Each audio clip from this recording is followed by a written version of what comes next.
Well, paramedics have also spoken out about how the state's health crisis is affecting their mental health. Last financial year, the Tasmanian Health Service failed to meet any of its targets to reduce ambulance ramping.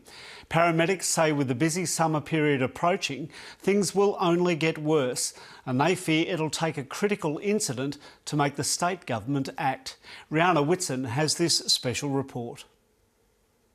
When 9 out of 10 of Hobart's ambulances are ramped at the Royal Hobart Hospital on any given day, it means patients are waiting. And it's Felicity Dunn's job to field their calls and try and dispatch ambulances as soon as possible. I've run out of trucks. I have nobody available to go to this emergency case. We need to find somebody. We need to see if someone can be released from the hospital. But on the other end of things is that at the hospital there's nowhere to put the patients. Ambulance ramping has become the new normal at Tasmania's two major hospitals. We're not even into the busy season and already we have people waiting on stretchers that are uncomfortable in a hallway with paramedics standing next to them, no room to sit down and care for patients for 3-4 hours at a time on average. Ambulance call-outs increased by 6.5% last financial year, and the state only has 6 000 lines. It can take just one fatal car accident for all of the lines to fill up. The ongoing stress has led to the union delegate speaking out. I've just answered it. Ambulance Tasmania, is your patient conscious and breathing? And if they say yes, definitely, I have to say please hold, and I'll go on to the next one because the next one could be somebody in cardiac arrest. The pressure on the major hospitals means semi-rural paramedics like Malcolm Moss now spend much of their week responding to jobs outside of their area. And they spend long hours waiting at the overcrowded Royal with patients until they can be admitted to ED.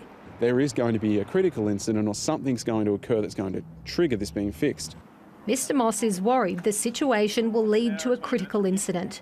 He says paramedics who are not trained in hospital care have been forced to monitor patients after ED staff have administered medication. I'm talking about drugs which just are not in our scope of practice and just levels of care which we are not authorised to deliver. A paramedic from the state's north told the ABC the ramping at the Launceston General Hospital is having a direct impact on the mental health of staff. We have patients actively having cardiac events who are still on trolleys. All the while, 000 calls are coming in. We are being pushed to the absolute limit. Jack Tatenhove is one of the state's 480 volunteer ambulance officers.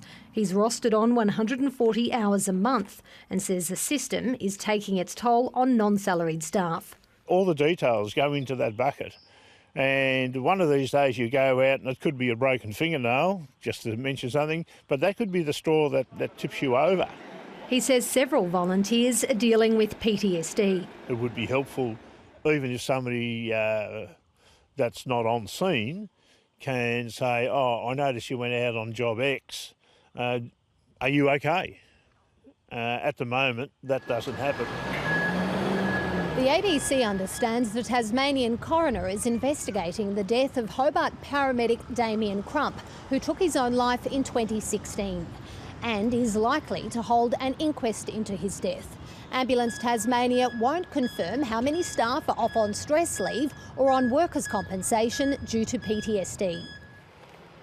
Ambulance Tasmania staff have access to a peer-supported program run by volunteers and an external counselling service. Ms Dunn says it's not enough, and she's raised her concerns with the organisation's boss, Neil Kirby. I actually said to him that I felt that the system was very broken and that they'd failed in their duty of care to us as staff.